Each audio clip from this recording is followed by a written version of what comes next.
Imagine waking up to a world with no billionaires, no poverty, and no hierarchy of wealth. Every bank account on Earth is wiped clean and replaced with exactly $10,000. It doesn't matter who you were yesterday, a CEO, a farmer, a factory worker, or a child. Today, everyone starts at zero. For the first time in history, money is perfectly equal. The slate is clean. The world is balanced. At first, there's disbelief, then euphoria. News anchors call it the Great Reset.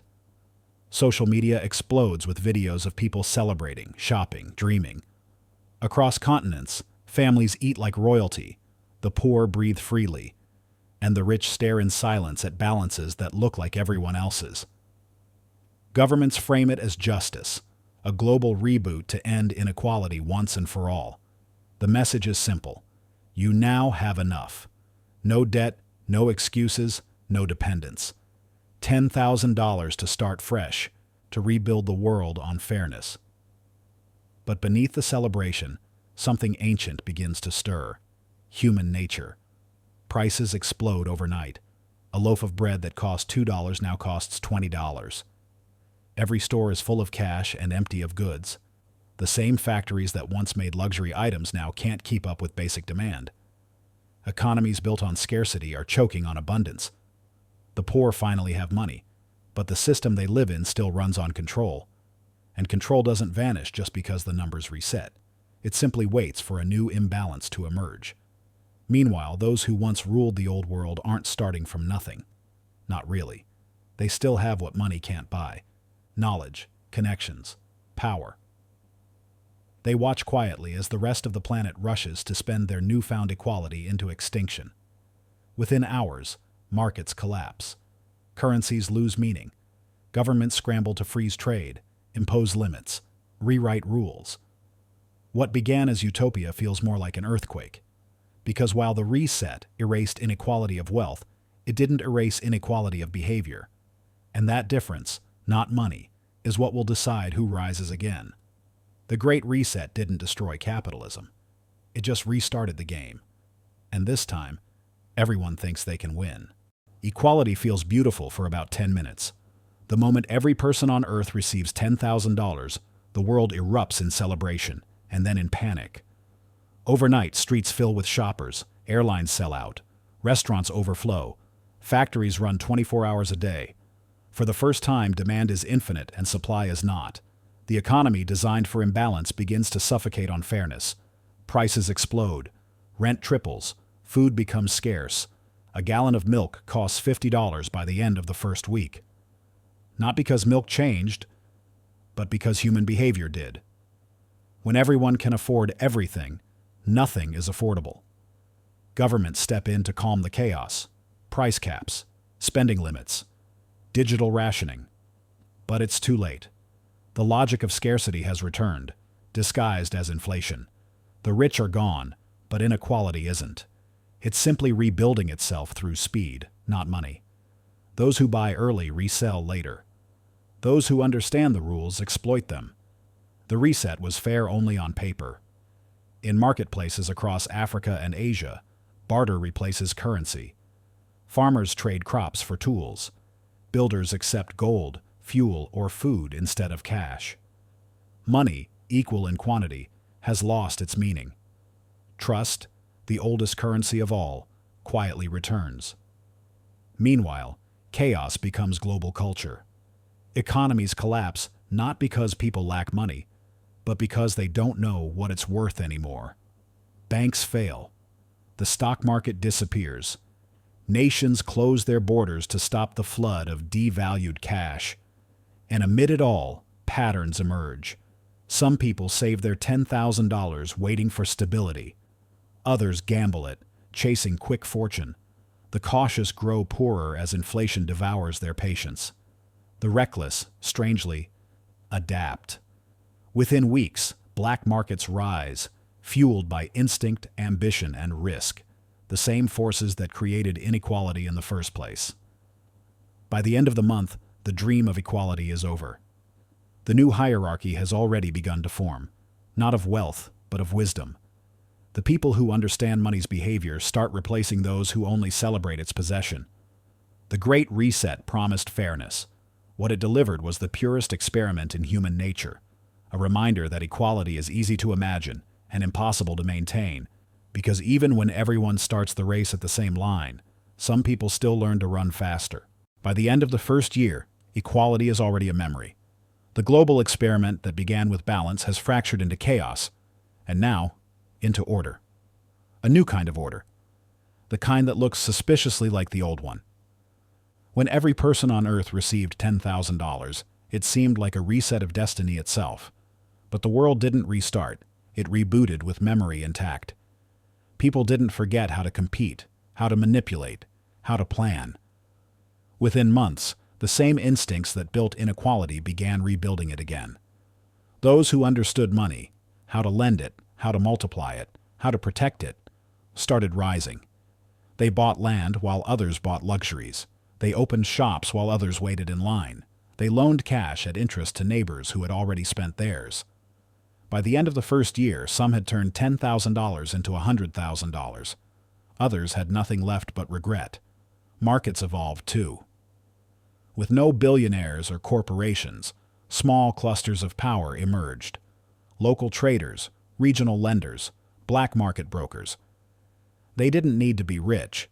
They only needed to be smarter than the people around them. Capitalism had been burned to the ground, but its roots were psychological, and those roots were already sprouting. Governments tried to stop it, taxing, regulating, redistributing again. But redistribution without discipline is a cycle, not a cure. Inflation returned. Corruption returned. People learned that equality without scarcity is chaos, and order without inequality is impossible. And through it all, something deeper changed. The meaning of money itself. It no longer represented opportunity. It represented time. Those who wasted it early now worked twice as hard for the same comforts they once bought effortlessly. Those who invested it wisely didn't just grow wealth, they bought freedom. By the end of the year, the new hierarchy was complete. The rich and poor had been reborn, this time not through inheritance, but through behavior. The lesson was brutal, but clear. Money isn't power. Discipline is. You can erase fortunes, redistribute wealth, and call it fairness. But as long as human nature remains unequal, the balance sheet will always find a way to tilt again. 5 years after the Great Reset, the dream of equality lies buried beneath the ruins of good intentions. What began as a single rule, everyone gets $10,000, has evolved into a new global hierarchy, sharper and more complex than the one it replaced. The reset didn't erase inequality. It sped it up. The world learned that fairness without foundation is just chaos with better branding. Within 5 years, the lines are clear again. A small group, maybe 10% of humanity, now controls most of the world's resources. They're not kings or billionaires in the old sense. They're builders, people who used their $10,000 to create systems others depend on. Farmers who turned cash into supply chains. Technologists who built local digital economies. Lenders who reinvented the oldest trade of all, credit. Meanwhile, the rest live in the echo of the first month's celebration.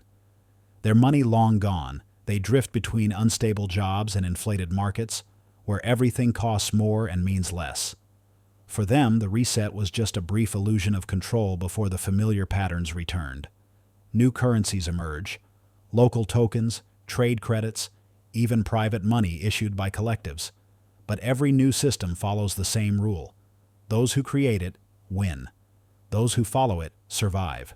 By year 5, the new inequality isn't about how much money people have. It's about how much time they own.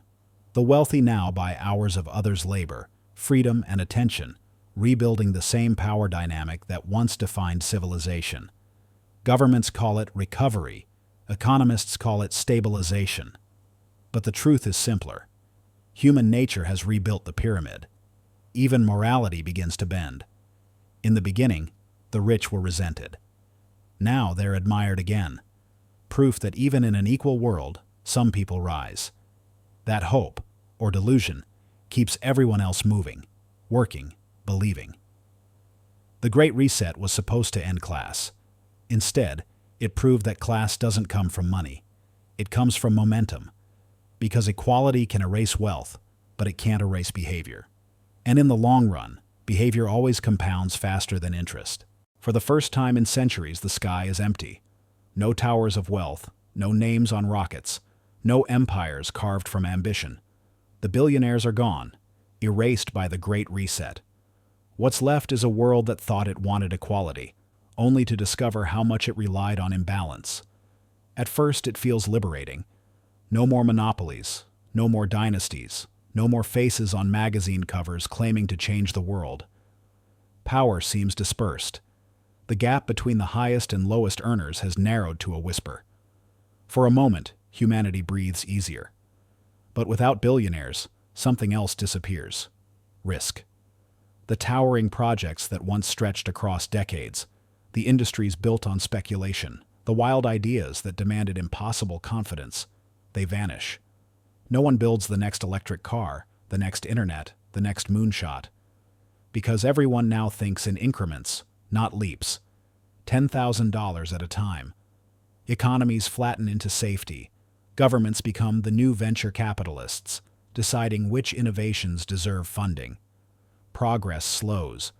Bureaucracy replaces boldness.